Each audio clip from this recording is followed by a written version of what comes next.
Les filières courtes, est-ce que c'est l'avenir, une des solutions de l'agriculture française? Moi j'en suis absolument convaincu. C'est une tendance lourde qui commence maintenant, qui après avoir connu des cycles d'organisation, de performance de production, va maintenant venir à la vente directe du producteur au consommateur.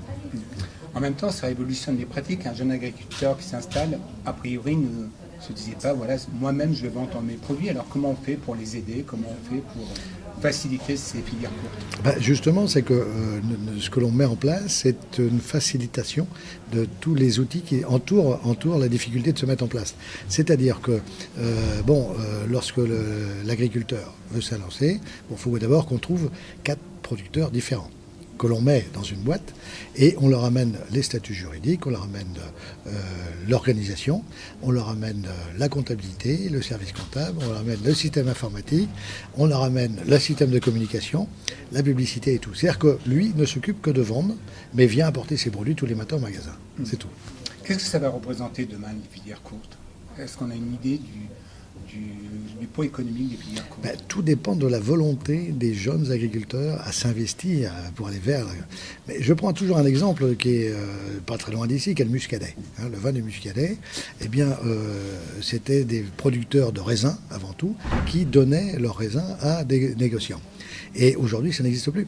Il n'y a que ceux qui vendaient leur vin directement aux consommateurs qui existent encore. Donc, je pense que ça, on va suivre exactement la même filière. Donc, ça va être de plus en plus important.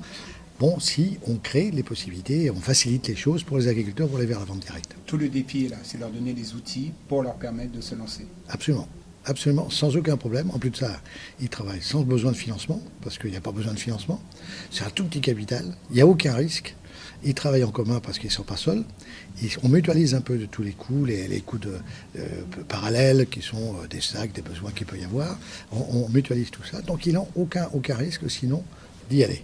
Dernière question, est-ce que c'est compatible aussi avec l'économie numérique ou c'est compatible avec l'économie, pas tellement, parce qu'on préconise principalement le contact du producteur au consommateur. C'est-à-dire qu'on impose chaque producteur à venir un jour par semaine à tour de rôle dans le magasin. Donc il faut que le producteur soit là pour quand même convaincre ou du prix ou de la qualité de ses produits le consommateur qui vient, quoi. Donc, Internet, on avait pensé effectivement faire un petit drive à côté, si c'était nécessaire. Pour l'instant, on se rend compte qu'il n'y en a pas besoin parce que les chiffres augmentent de 15 à 20% tous les ans. On a de plus en plus d'afflux de clientèle. Donc, pour l'instant, pas besoin. D'accord ? Ça va très bien. Le magasin, par lui-même, se satisfait.